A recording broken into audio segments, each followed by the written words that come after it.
Good afternoon and welcome to Pakistan Today News from our New York studio. I'm Chris Taylor. We begin with escalating tensions between the United States and Iran. President Donald Trump has issued a stern ultimatum to Tehran, demanding a comprehensive agreement by 8 p.m. Tuesday. Speaking during a White House press conference, the president warned that failure to reach a deal would result in massive airstrikes targeting key Iranian infrastructure, including power plants and bridges. He stressed that what he called the critical period for a peaceful resolution is rapidly closing, raising concerns among global observers about the risk of further escalation. In another development, President Trump praised the U.S. military for what he described as a highly complex and risky rescue mission over the Easter weekend. 2 American airmen were successfully recovered in an operation involving 155 aircraft.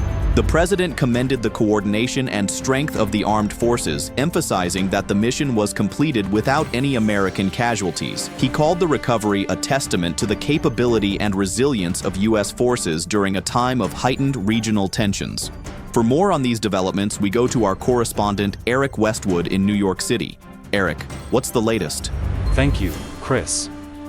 Officials here in the United States are closely monitoring the fallout from both the ultimatum and the recent rescue operation.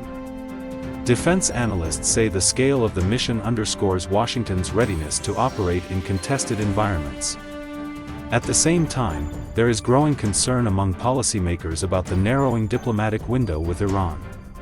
Public and political reactions remain divided, with some supporting the administration's firm stance, while others warn of the risks of further military escalation. Back to you, Chris. Thank you, Eric.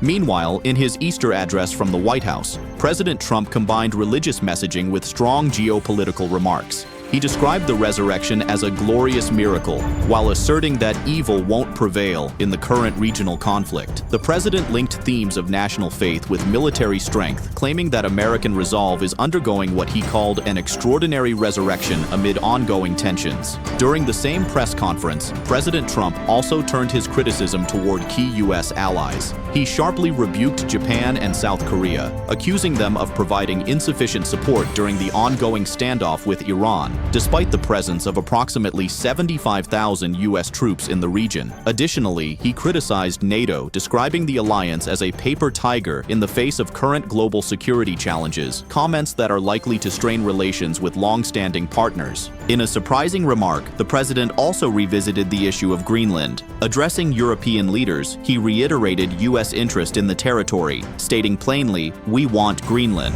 The comment has reignited diplomatic discussions beyond Arctic geopolitics and U.S. ambitions in the region, drawing attention from both European officials and international analysts. Turning to Tehran's response, the Iranian Foreign Ministry has strongly rejected President Trump's statements, describing them as delusional and unhelpful.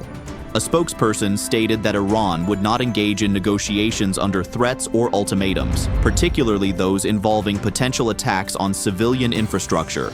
Officials further characterized the U.S. rhetoric as an attempt to conceal what they described as recent setbacks and humiliation. Additionally, following the U.S. rescue operation, the Iranian military issued its own warning. Officials stated that American threats would not deter Iran's strategic objectives. Iranian media have circulated images claiming to show damage to U.S. assets during recent skirmishes, although these claims remain unverified. Tehran has also warned of what it called devastating retaliation if Washington proceeds with strikes against Iranian infrastructure. That's all for now. You're watching Pakistan Today News. I'm Chris Taylor.